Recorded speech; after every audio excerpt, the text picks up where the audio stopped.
Welcome to Middle Fingers Up. I'm your host, Kieran, and today it's just you and me, so we're going to take this opportunity to do something we haven't for a while.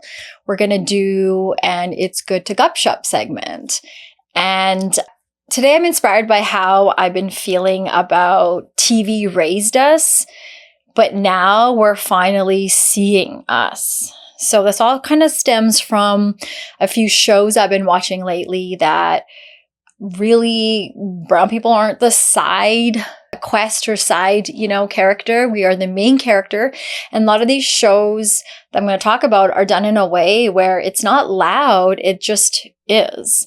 So the other day, I want to give a little bit of credit though. The other day I went to go see Sinners in the theater. This is a movie directed by Ryan Coogler. Huge fan of this movie. My husband and I went to go see it.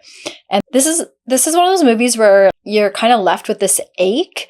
We've been struggling for our identity, struggling to be seen. And I want to say that I don't want to overstep the Black community here. I understand this movie was made through historical, cultural experiences. This is a movie that calls to the Black community and helps them do some healing. And at the same time, though, there's something magical. There's something so validating about being seen in someone else's story through the visualization, through the dialogue, through the symbolism. A lot of points that were made in this story really felt like home and part of my learning journey that I've been on as a Punjabi girl. So thank you to Sinners. If you haven't seen it, especially as a person of color, I highly recommend this movie to go and watch. But then after it came out, I felt inspired because I thought it would be really cool today to sit down with you and talk about some other shows that have really cracked open this door for me and helping me put language to those gut feelings, to things that I didn't know how, and also teaching me what's happening in our own community and how I also have been part of the problem. So maybe I can do a little personal reflection before I get started here. Some context. Growing up, I loved acting. I wanted to get into acting. This is over 20 years ago. And so I had an agent. I would go to auditions. But often I was the only person of color in an audition with a bunch of white girls. So we knew where those parts were going to. I did get a lead role of a TV show being filmed out here in Alberta, Edgemont. But soon I was told that I wouldn't be a fit for it because they needed a main character that everyone could relate to. And I think that's sort of what representation has been like for people of color or brown people in particular. Stories are told that help the Western world feel connected because that's where money's made and that's the majority of people. So a lot of my TV raising was done by shows like Saved by the Bell, Full House, 90210. And, sometimes there was a person of color that would show up on the screen, but this person of color was a person of color who was really living in the white world. A lot of how I experienced growing up, a brown girl that was a white brown girl. And really was dominated by the Western culture. And a lot of that was for survival. A lot of that was to feel important. A lot of that was to get shit done. And so there really wasn't a whole lot of role modeling done on the screen. And it makes sense why more and more I felt the need to connect to main characters on the screen that were white and loud. And there was this small part of me, particularly in the 90s, where the Indian film industry played a huge part. My cousins and I did our moving coffee tables aside and dancing and playing roles. So the Madhuris, Juis, Kajals, Divyas, rest in peace, they played a part in my upbringing. But even then, I wasn't really that connected to the Indian film industry and the roles in the way that I would be with some white characters, because I was still growing up in North America, and I had this push to connect to that becoming of a white girl that I was talking about, white girl complex. So, DDLJ was kind of like the last straw for me, and that was my end of the Indian film industry era. And so then my sister and I would search for these crumbs on TV and on the screen or in our magazines. And so there would be The Simpsons and Apu and his wife Manjula. But these were characters that were voiced by white people, lots of making fun of the culture, lots of making fun of the accents. So that didn't translate well off screen because a lot of the kids were not kind, a lot of the adults weren't kind, and it was really taken as an opportunity. And for some reason, white people think that we like laughing at ourselves too. So it became this whole, if you can't beat them, join them. And I learned how to make fun of my own people. And also, there were comedians, male and female, that really blew up from our community that did a lot of that as well. And on one hand, we related to them, but I think a lot of us weren't laughing with, we were laughing at ourselves quite a bit. And so when you see a Gwen Stefani from No Doubt wearing a bindi and henna, girls like my sister and I gravitate towards that. And because we're dying for some of our culture, but we see it on a white person. So we're like, oh my God, we're so cool there. This is awesome. That's awesome. She gets us. But even with Gwen, this is before cultural appropriation. There's no credit given to the community. There's no supporting the community.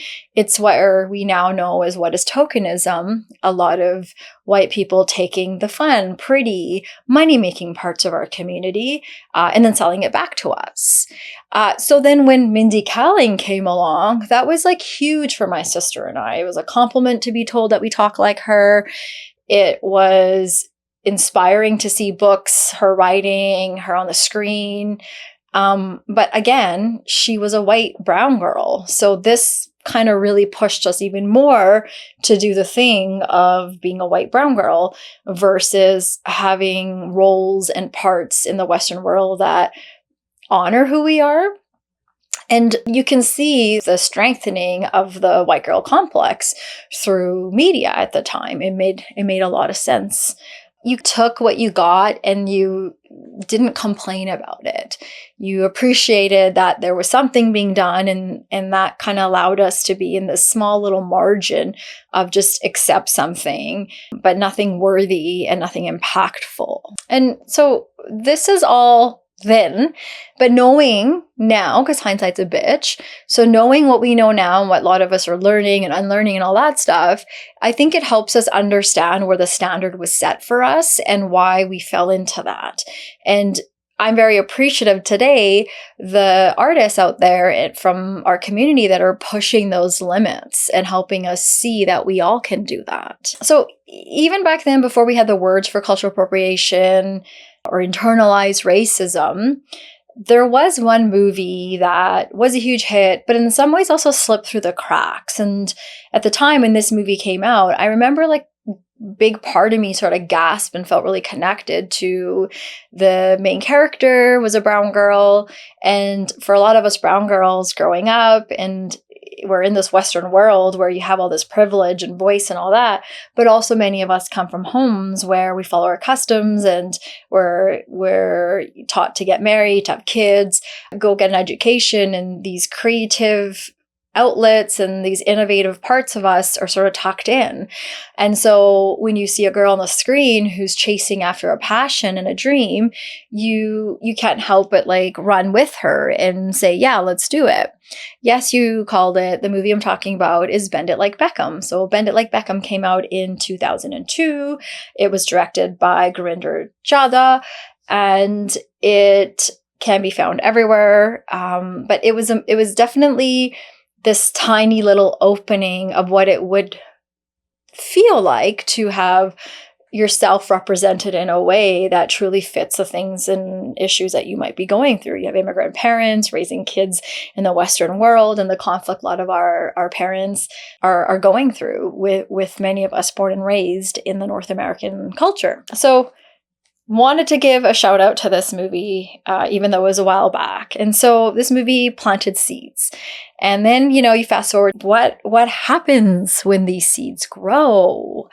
When the stories no longer ask for permission, they're instead here to speak the truth, whether the truth is messy, whether it's beautiful, whether it doesn't make sense. All these sorts of things are done in a way that I think help us acknowledge our immigrant parents, high-five them and the struggles they had, but also feel like we can go on and break some barriers. And if doors aren't going to open for us, we're gonna build the door, we're going to create the space, we're going to do this ourselves. And there's been this transition about racism that's coming through politics, this conversation about the economy and the focus on the economy, this new way of being racist and this nice way that hits us in ways that sometimes we don't even understand. All that taught us over the years, like, oh, we've dealt with racism. It's not so crazy. It's not so bad.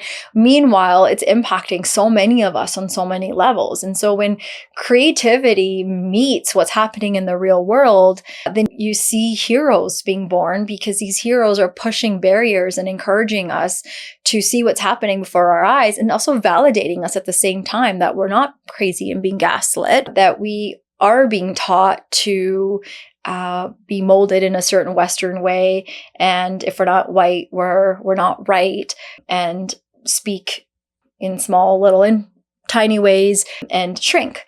And the show that I'm about to talk about helps us unshrink and undo all of that. So yes, you guessed it, I'm talking about Late Bloomer. This show came out in 2024, and it was created by Jasmeet Rana, and it is streaming on Crave Canada. So Late Bloomer, for me, is the first time I've seen true representation. The set, the talk, you're not talking with accents.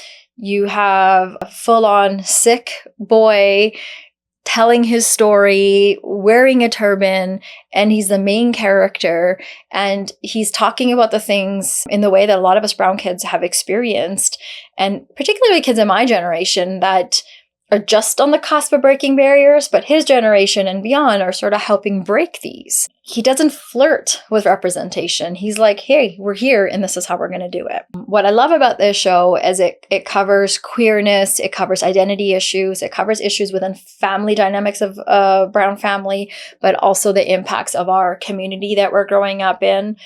It covers family secrets, classes, and so much more. So I kind of want to talk a little bit about this. So as I said, he didn't just make a funny show. He's exposing the daily contradictions of being brown in a white world. When I was in grade 5, I remember writing this story and my teacher's editing it, and she makes fun of me, silly girl. The world's not white, because I had written the whole white world. Flash forward to years later, I remember that story and I was like, oh my God, cringe, just super embarrassed. I can't believe that I said that. I meant to say the whole wide world. And then fast forward to me in my 40s, relearning, oh my gosh, you were so smart, grade 5, Kieran. You knew exactly what it was. We were being raised in the white world. Let's call it for what it is. If you're not assimilating, if you're not adapting to the Western ways, you're not really accepted, and you will be looked at in a very different way. And what we see on TV of little bits of our community up until recently, you see that a lot in how the roles and the wardrobe and the talk are always this one way of, this is what brown people are, this is what Asian people are, this is what Black people are, Indigenous people, so on and so on. So one of the most powerful things about this show that Jasmeet does is he brings forward this quiet comfort so many of us carry within our own communities. So not just about being brown in the West, but being brown in really specific ways. So if I can talk about a couple scenes that really hit home for me. One is in season 2, there's this yoga scene. And this is a moment where Jasmeet is going to an overpriced, expensive yoga studio owned by white people. In North America, over 80% of yoga instructors are white. In fact, I've had a white friend have the nerve to say to me, you know, the typical yoga girl, the tall white girl. So this is how the Western world views yoga. They take something that comes from our ancestry and then they repackage it and sell it to us for way, way more. And girls like me that grew up in the white girl world think, oh my God, yoga is so cool. And meanwhile, have no idea that this is $134 billion wellness industry. And just meet this trying to help us wake up and realize people like your wellness journey is coming from colonization. We have to do something here. And he does it in a subtle way. He just calls it for what it is and allows us to interpret our role in this as well as what's happening in the real world. And I think this is so, so brave because a lot of people in our community have been hush-hush about it and haven't really talked about this, haven't had the space to because it's not allowed. It's shushed.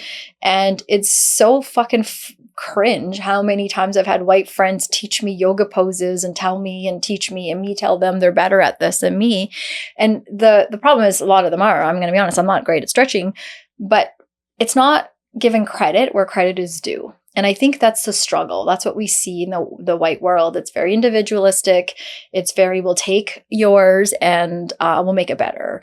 And while we do this, we're not going to credit where it's coming from. So half of these instructors have no idea. They're reciting words in our language.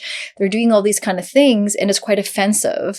There's no invitation. It's like, this is ours. And I appreciate the brown community pushing back on that now. And that's breaking a barrier right there, that pushback and that, hey, let's look at what's happening here and address this. And so we all play a role when it comes to consumerism, capitalism. And I think when we really start leaning into it, we can see our own faults in this. And also like, okay, you know, we can get mad at ourselves and hate ourselves for this, but also like, what can we do to fix this? And what our role in all this is. Like yoga was meant to be something that is a service, a way to serve our body, mind, or soul. And it's so disrespectful in how you're paying $30-$40 a class to do something that is so disconnected from the place that it came from. It reminds me of, like I said, this is opening a door. So it reminds me of going to a woman's show and here in Calgary, and a white friend was like dying to take my brown friend and I to a particular booth because she felt like we'd really connect to this booth and it was so exciting. And when we got there, it was a white man selling us tea with turmeric in it. And he didn't know anything about it, just what he had on his sheet. He was making all this money selling it. And he had this arrogance to him. And I was at the beginning of this journey kind of like, could feel something, but like didn't know and still really trusted that white people knew better than I did. And thankfully this brown friend was further ahead and like pushed back quite a bit with him and did what she could do in claiming back. And I think the hardest part of this is afterwards, you know, this white friend, not her fault, she didn't know this, but what often happens is then our white friends go and hide after that. And I went and I followed up with my brown friend because I was like, okay, like help me understand. I had this weird feeling in my gut. I didn't understand. I was like, this is the shit we used to laugh at our aunties and our moms about who used to say, rub turmeric on it, have it with that. This is healing. And we used to say, oh God, roll our eyes, Western meds. And now it's being sold back to us like, what the fuck? And Miss Brown Friend and I had a really, really engaging conversation about this and taught me a lot. And I really wanted to go and have this conversation with my white friend, but we all know people of color that have white friends like that. There's no space and there's no room for that. We get pushback in really hard, mean ways. And it would have been cool if my white friend also could have brought her curiosity to that conversation afterwards and asked more, but that rarely happened. So there was no opportunity for that there. And so where I'm at now, it's like I'm ready to have that conversation with those folks that are missing the piece. So grateful to be in spaces with brown people who are further ahead and are teaching us. And Jasmeet is one of them. So while this was about a yoga scene, there's such a huge learning curve in so many other ways. And I think what we're really good at in our community as people of color is we understand a lot of these events, a lot of these situations aren't in isolation. They're connected to other stories, other events. And we don't see them as just one little yoga scene. We see how that scene connects us and opens more windows and open doors to what the Western world is doing to our cultures and the modern day way of being colonized. And I think that's genius, that you can make me laugh so hard, which helps heal as well, and walk away thinking and figuring out, okay, what's my part in this? Huge. So thank you for teaching us that we're not crazy and that we're being gaslit. Appreciate it. So there's a couple more scenes about late bloomers that I love to chat about. One more is this family religion and this weight of silence. So Jasmeet, the character, goes to visit his girlfriend's family. She's a brown Christian. And this scene is so important because for me, it really talks about how so many of us in our own community are divided, and the caste system, colorism, religion, all these kinds of things that came through during colonization back with India and the Brits that have carried over into today, modern world, and still exist. But because we're so many generations in, we don't realize that. And for me growing up, these weren't things that my family and I talked about. We didn't talk about colonization. That was too painful. And to be honest, a lot of brown people were grateful for it. And so there was very little room, because when you're trying to leave the motherland to come to something better, you do what the white people tell you, which is be grateful that you're here. And so you show your gratefulness. And then you have these survivalist immigrant parents raising kids born in this country like me that are pushing back and being like, Western world, I'm white. And so my parents are like, well, I'd rather you not go through racism in the same way I did. So, okay, you do you. I don't know how to argue you. There's lots of dynamics happening. There's no blame here. And when shows like this come on, we can call our parents, and we do. And we can bring our kids to the table and say, like, here's a topic. Let's have this conversation. Let's watch this. So in this scene, yeah, it's like on surface awkward and funny, but beneath it really, really talks about all of these different pathways that lead us to divide, and how the girlfriend's parents saw about yoga today versus what Jasmeet, a practicing Sikh, is making sense of. Really, really powerful scene. I said a couple seconds ago, like, we never asked these questions, we never had these conversations. But the beauty of when you are aware and present and recognize your own internalized work that you have to do and where things are coming from, you realize like it's never too late to ask these questions, never too late to go back and take care of some of that unfinished business. And shows like this help us go back and do that. And I really appreciate that, because that helps us move forward. Okay, so one scene, so tiny, so small, but it's like this whisper of huge validation. So usually when I'm watching Western shows, I'm going to my husband and I'm like, those nuances that I don't get, I'm like, why did he look at her that way? Or what was that? Or what does that mean? Or where does that come from? And, he's explaining things to me. But finally, a show where brown people are the main character, and the show isn't made for white people, it's made for our community.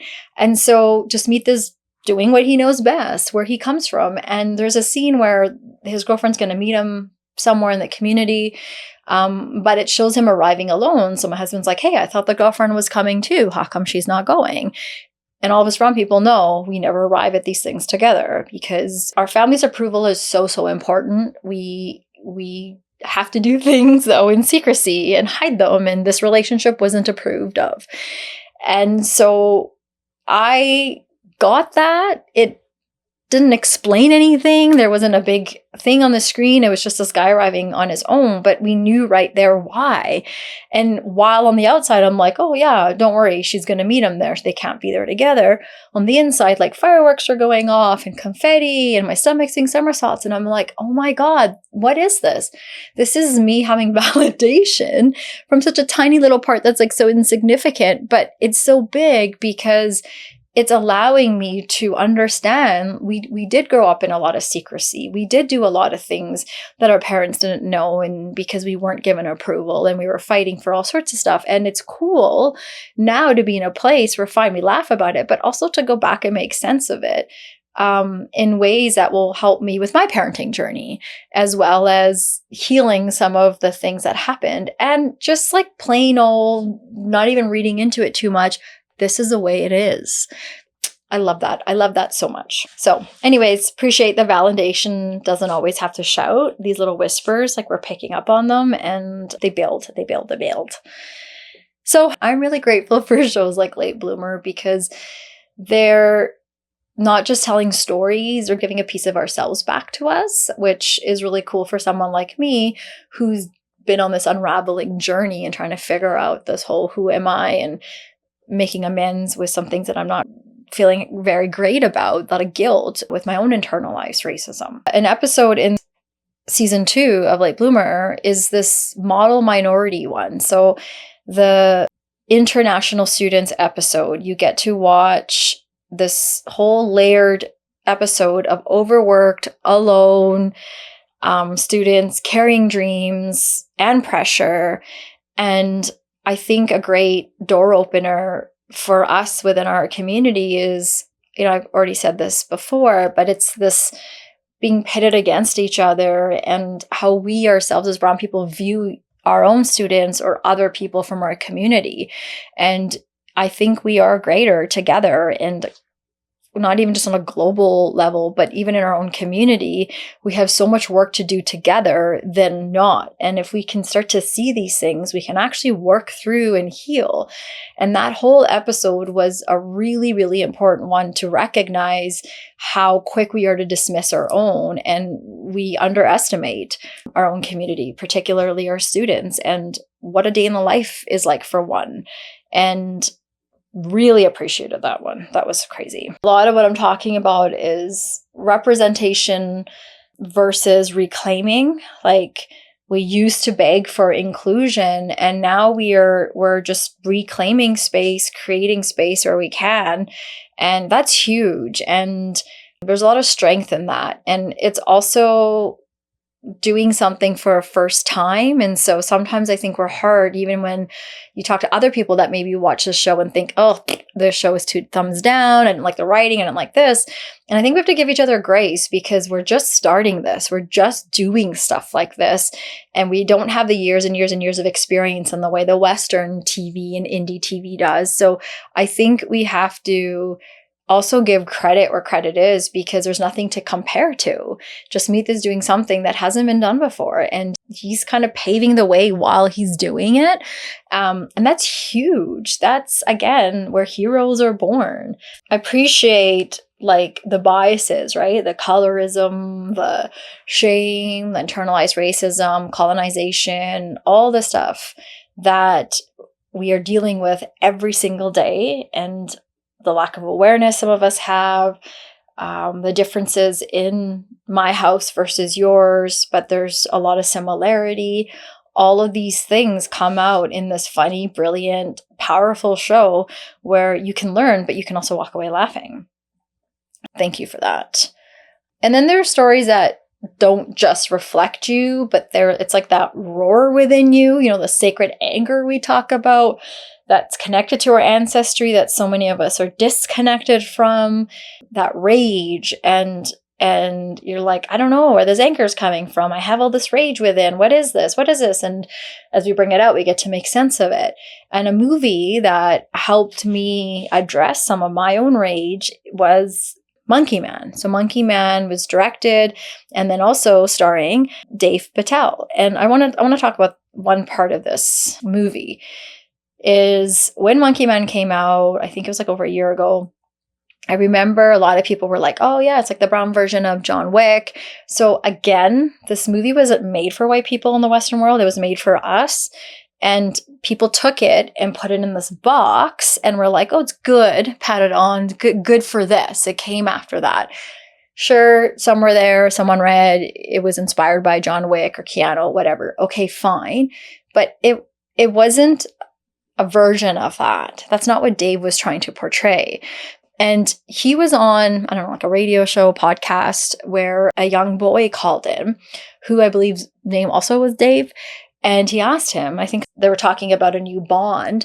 And the kid asked, like, is that something that you'd be excited to do, to be the next Bond and all that? And in the most inspiring way, Dave talks about how that's cool. I love Bond, but I'm not here to go and be in someone else's story.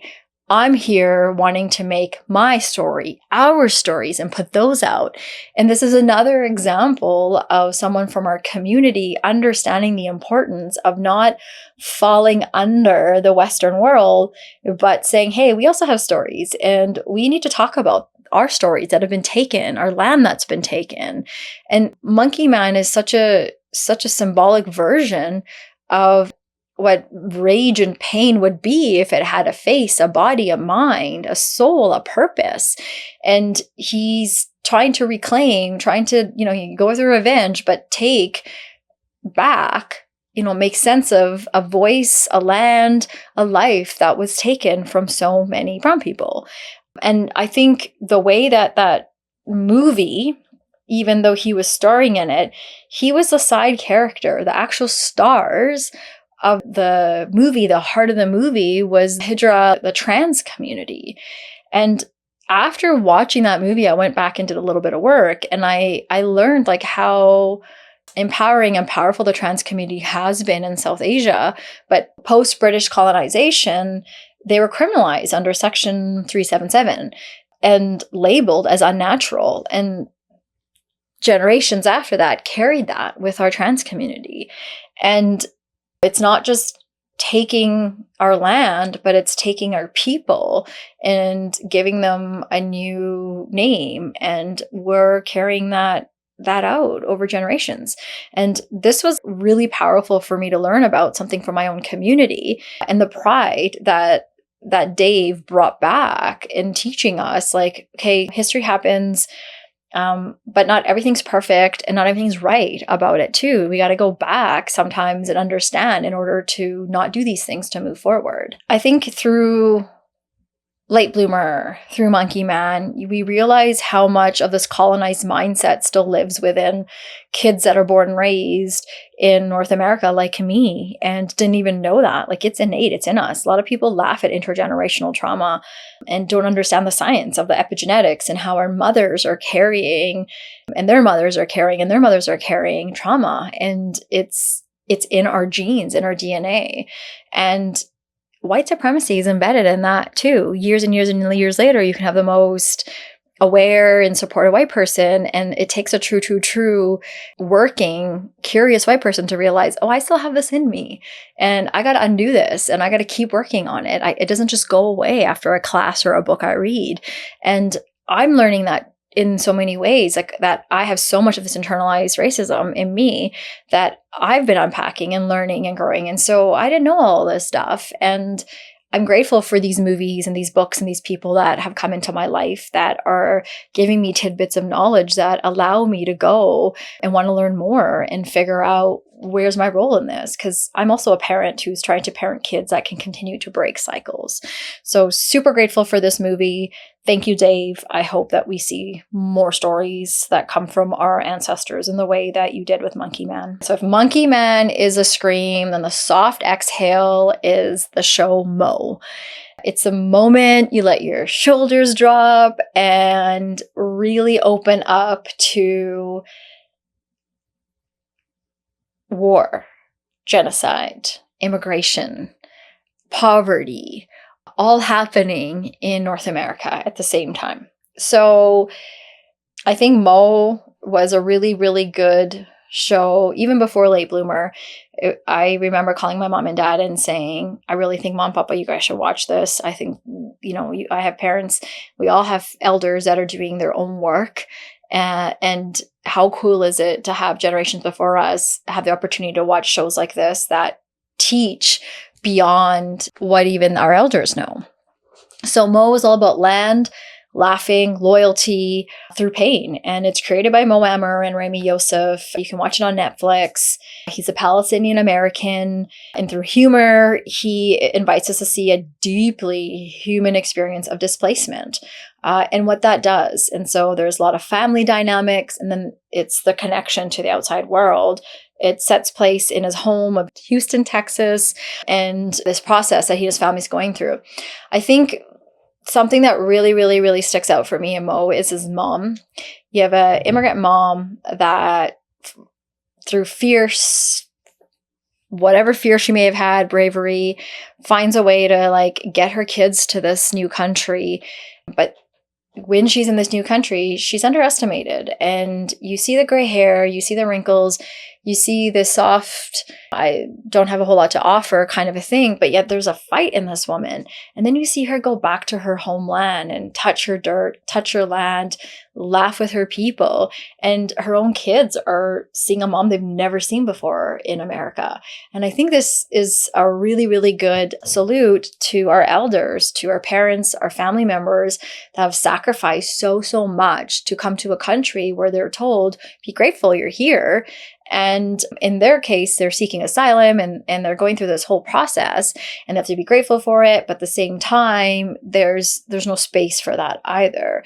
And so I feel it's a great tribute for my generation, younger generation, to understand like our elders have so many stories that are sacred, and we should be looking to them if we're not, and learning and understanding where a lot of the knowledge of our ancestry comes from. The other thing with this show is if it hasn't been for you, the cognitive dissonance is so real.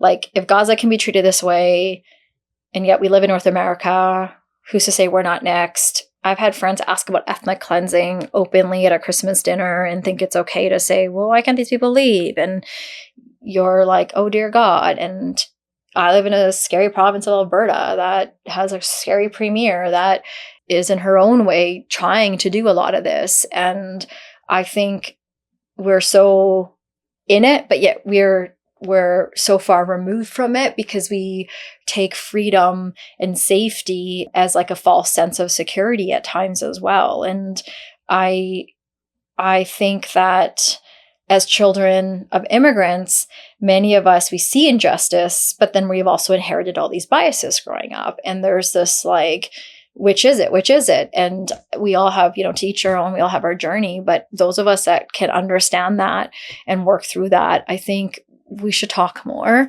because I think there's a lot of learning to and from each other as well. And Palestine, Israel, India, Pakistan, there's like a long history here. And you can respect the past and still see the pain of the present. And I'll leave it at that with Mo. Remember how I said I'll leave it at that with Mo? I'm gonna say one more thing. So reflections, just like the reality of privilege. Something that sits in my head a lot is I've had a white friend, a couple of them remind me of like, what are you complaining about? You have so much privilege. And you don't have to tell me that, white person, because I know I have privilege. I'm a brown girl that has a voice. I have a mic I'm talking into, and I have zero fucks and zero fear when I get to record these episodes and say the things that are truly on my mind. I got to push back. I also know there's brown girls that were born and raised in this country like me who don't have that kind of voice. I know there's brown girls back home in India and other parts of the world that also don't have that voice. So I think I recognize where my privilege is. And at the same time, I'm living in an all-white community where I'm constantly reminded of it too, in the way people look at me, the way people don't acknowledge me, the way they make a point to follow and acknowledge me.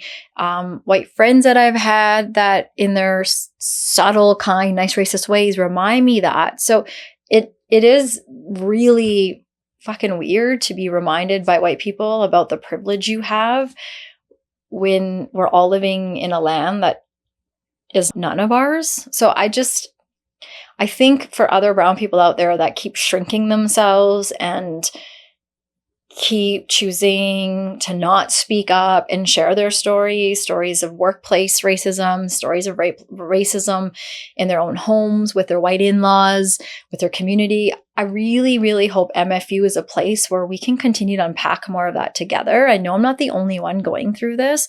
I know this because a lot of you are messaging me and DMing me, or if I'm out with brown girls, we have a very open conversation about everyday experiences where a white person has reminded us that we are lucky to be here and have treated us like we need to be civilized. And I want to encourage more talk so that we can walk alongside our white friends, or we can walk alongside these coworkers, or be in our community and feel like we all have something to give here.